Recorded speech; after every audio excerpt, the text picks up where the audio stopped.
टूटे without seeds. तो यहाँ पर आप देख सकते हैं। तो मैं इसे आपको बीज दिखा देता हूँ।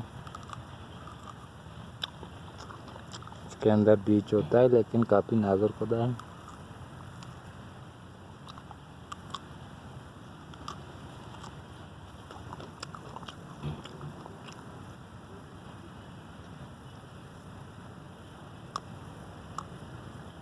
अब इसी को ग्रो करते हैं। तो यहाँ पर इसे लगा रहा हूँ।